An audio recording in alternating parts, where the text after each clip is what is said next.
শহীদ president Zia Rahman সাহেবকে রাষ্ট্র পরিচালনার দায়িত্ব দিলেন, মনে আছে আপনাদের? সেই দায়িত্ব পাওয়ার পরে আমাদের নেতা শহীদ প্রেসিডেন্ট জিয়া রহমান তিনি প্রথম একদলীয় শাসন ব্যবস্থা থেকে বহুদলীয় গণতন্ত্রে নিয়ে আসলেন, মাল্টি পার্টি সিস্টেম। মনে আছে আপনাদের? তখন নির্বাচন হয়েছিল, সমস্ত দলগুলো নির্বাচনে অংশ নিয়েছিল, তাই না? এবং সেই নির্বাচনে বিএনপি জয় লাভ করেছিল, বিএনপি গঠন করেছিলেন তিনি। এরপরে সংবাদ মাধ্যমকে তিনি মুক্ত করে দিয়েছিলেন। এই যে এত বড় মিডিয়া দেখছেন, এটা শুরু তো করেছিলেন শহীদ প্রেসিডেন্ট জিয়া রহমান। শেখ মুজিব 4টা পত্রিকা রেখে বাকি সব বন্ধ করে দিয়েছিল। এগুলো ইতিহাস আমাদের মনে রাখতে হবে, বারবার বলতে হবে, ভুলে যাবে চলবে না।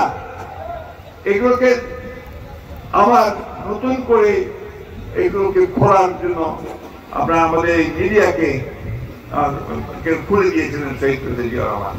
আমাদের মা বোনেরা বসে আছেন এখানে, ওনারা অনেকেই জানেন না এই মা বোনদের কোনো অধিকার ছিল না, এই অধিকারগুলো ফিরিয়ে দিয়েছিলেন শহীদ প্রেসিডেন্ট জিয়া রহমান। তার আমলেই মহিলাদের চাকরির ব্যবস্থা হয়েছিল, মহিলাদের জন্য আলাদা মন্ত্রণালয় তৈরি করা হয়েছিল তাদের উন্নয়নের জন্য, এবং মহিলা সংস্থা গঠন করা হয়েছিল। দেশনেত্রী বেগম খালেদা জিয়া তিনি সেই যে আপনার প্রেসিডেন্সিয়াল ফর্ম অফ গভর্নমেন্ট, সেখান থেকে তিনি পার্লামেন্টারি ফর্ম অফ গভর্নমেন্টে নিয়ে এসেছিলেন। আজকে একটা দল একমাত্র ধর্মের দাবিদার, ইসলাম ধর্মের দাবিদার বলে দাবি করে, তাই না? আরে সংবিধানে প্রথম বিসমিল্লাহির রহমানির রহিম সংযোজন করেছিলেন শহীদ প্রেসিডেন্ট জিয়া রহমান। আল্লাহর উপর অবিচল আস্থা ও বিশ্বাস স্থাপন করে রাষ্ট্র পরিচালিত হবে, এই কথা সন্নিহিত করেছিলেন শহীদ প্রেসিডেন্ট জিয়া রহমান। এখন তারা বলে যে বিএনপিকে তারা অন্যভাবে চিহ্নিত করতে চায়। বন্ধুগণ, আমি কথাই সেই জন্য বললাম যে সংস্কারের ধারক বাহক জন্মদাতা হচ্ছে বিএনপি। বিএনপিকে সংস্কার শেখাতে হবে না, বিএনপি সংস্কারের জন্ম দেয়। একইভাবে দেখেন 31 দফার মধ্য দিয়ে আজকে আমরা নতুন করে মানুষের মধ্যে নতুন আশা জাগিয়ে তুলছি। তারেক রহমান সাহেব তরুণদের জন্য, যুবকদের জন্য, মহিলাদের জন্য ওই 31 দফার মধ্যে এমন কতগুলো বিষয় নিয়ে এসছেন যা বাংলাদেশের ভাগ্য পরিবর্তন করে দেবে। আজকে আমরা কেউ কি জানি যে আমাদের এই যে তরুণ ছেলেরা বেশিরভাগ বেকার, তাই না? চাকরি নাই, বাকি নাই, ব্যবসা বাণিজ্যের সুযোগ নাই, তাই না? এইটাকেও কিন্তু অ্যাড্রেস করে আমাদের তারেক রহমান সাহেব 31 দফার মধ্যে নিয়ে এসেছেন। সেখানে তিনি বলেছেন কিভাবে তিনি তরুণদের জন্য 1 কোটি চাকুরির ব্যবস্থা করবেন, ঘোষণা দিয়েছেন তিনি।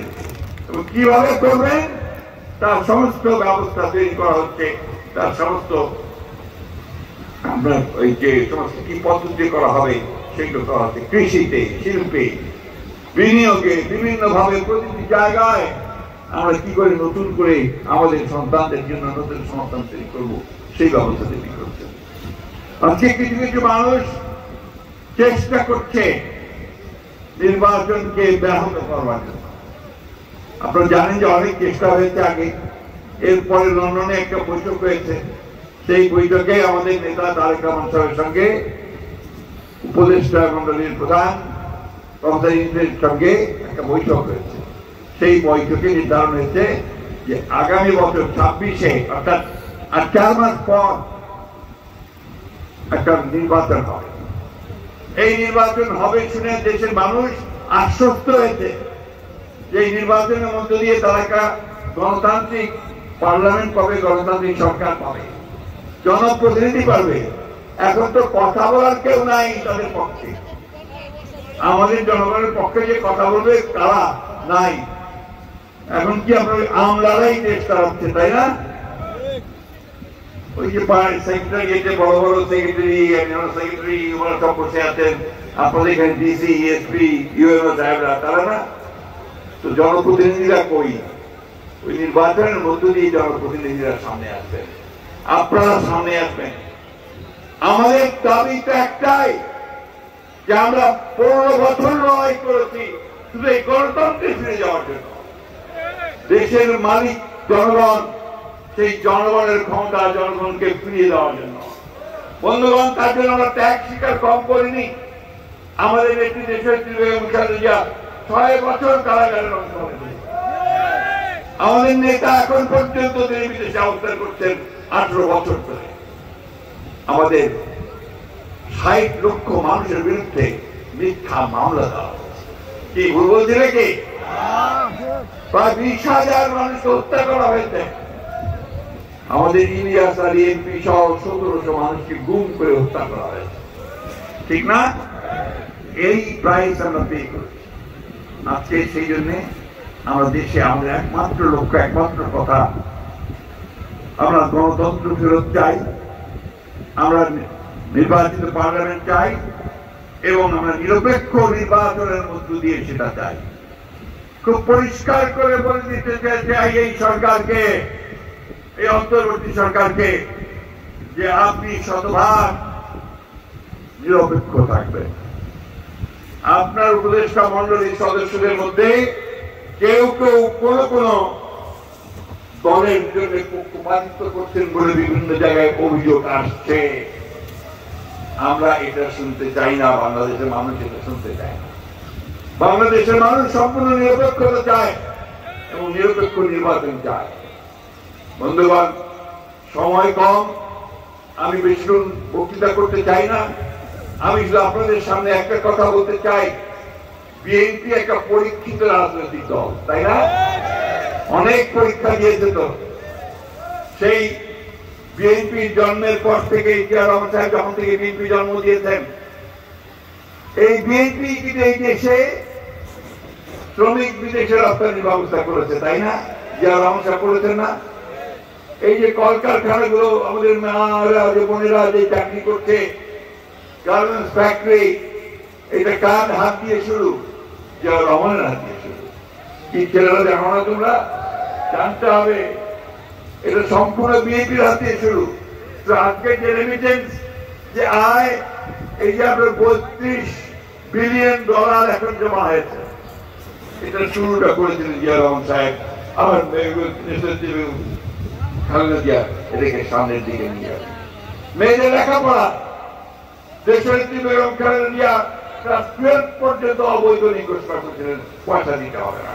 আজকে আমাদের মেয়েরা যখন স্কুল কলেজে যায়, নিশ্চয়ই সব দেখেছেন আপনারা, তারা অত্যন্ত স্বাবলম্বী হয়ে উঠছে, পরীক্ষায় ভালো করছে, রেজাল্ট ভালো করছে। আজকে দেখলাম এখানে যারা ভালো রেজাল্ট করেছে তাদের মধ্যে অনেক মেয়ে আছে, তাই না? এই অবদানটা সম্পূর্ণ দেশনেত্রী বেগম খালেদা জিয়া। তাই তরুণরা আছে, আরেকটা আমাদের মা বোনেরা আছে, সবাই আজকে একজোট যে আমরা তাদের শীর্ষে ভোট দেবো, আমরা বেগম খালেদা জিয়াকে ভোট দেবো, আমরা তারেক রহমানকে ভোট দেবো, আর এখানে আমাদের রিয়াজুলকে ভোট দেবো। এই ভোট দেবো কিসে? আমরা কিসে ভোট দেবো? ভোট দেবো কিসে? এইটা প্রচার করুন সর্বক্ষণে। আর বিলম্ব নয়, আর কারোর জন্য অপেক্ষা নয়। এখন নির্বাচনের রাস্তায় উঠে গেছে গাড়ি, এই গাড়িকে চালিয়ে শেষ পর্যন্ত নিয়ে যেতে হবে। রিয়াজকে এখানে জনপ্রতিনিধি হিসাবে আমরা দেখতে চাই। বন্ধুগণ, বক্তব্য আর দীর্ঘায়িত করবো না, একটা কথা সবসময় মনে রাখবেন, যে আজকে আমাদের যার উপর যারা তীব্রতা চালিয়েছে, যারা আমাদের অত্যাচার করেছে, নির্যাতন করেছে, তারা পালিয়ে ভারতে গিয়ে আশ্রয় নিয়েছে, তাই না? কোথায় আশ্রয় নিয়েছে? ভারত সবসময় চেষ্টা করেছে বাংলাদেশের মানুষকে কি করে বিপদে ফেলে তার ব্যবস্থা করে। পানির হিস্সা আমাদের দেয় নাই, তিস্তার হিস্সা পাই নাই, ফারাক্কার ন্যায্য হিস্সা পাই নাই, কোন নদীর ন্যায্য হিস্সা আমরা এখন পর্যন্ত পাই নাই। আমাদের সীমান্তে গুলি করে হত্যা করা হয় নিরীহ মানুষদেরকে, পৃথিবীর কোন দেশে এটা হয় না, হয় না। আমাদের নির্বাচনগুলোতে হস্তক্ষেপ করেছে, বিগত নির্বাচনগুলোতে তারা হস্তক্ষেপ করেছে। তাই আমাদের খুব পরিষ্কার কথা, বন্ধুত্ব আমরা চাই, সেই বন্ধুত্ব হতে হবে সমান মর্যাদা নিয়ে এবং আমাদের আভ্যন্তরীণ বিষয়কে হস্তক্ষেপ না করে। বন্ধুগণ, আমি আপনাদের কাছে একটাই অনুরোধ জানাতে চাই যে আপনারা এখন সময় নষ্ট করবেন না।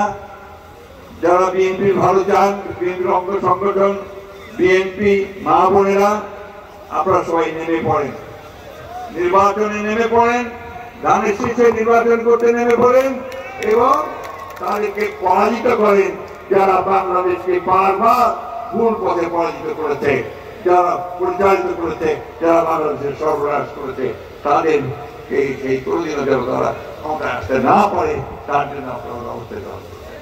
এই কথা বলে আবার আমি আপনাদের ব্রিগেডিয়ার হান্নান সাহেব আত্মার মাগফিরাত কামনা করে এবং আমাদের রিয়াজুলের সেই এখানে যেন সাফল্য পায়, আবার তাকে সামনে আমি আপনাদেরকে রিয়াজুলকে দলের পক্ষ থেকে আপনাদের হাতে আমরা তুলে দিচ্ছি। ঠিক আছে, রিয়াজকে ভোট দিলেন কিসে? আওয়াজ হবে কিসে? আওয়াজ হবে কিসে? ধানের শীষের আওয়াজ দিয়ে গোটা গাজীপুরকে প্রত্যেকটা আসনে জয়যুক্ত করবেন, এই আহ্বান জানিয়ে আপনাদের সকলকে ধন্যবাদ জানিয়ে আমি বক্তব্য শেষ করছি। আসসালামু আলাইকুম, খোদা হাফেজ। বাংলাদেশ জিন্দাবাদ, বাংলাদেশ জাতীয়তাবাদ দল জিন্দাবাদ, শহীদ জামাল হোক, খালেদা জিন্দাবাদ, তারেক রহমান জিন্দাবাদ, আমাদের ব্রিগেডিয়ার হান্নান শাহ হোক, রিয়াজ জিন্দাবাদ।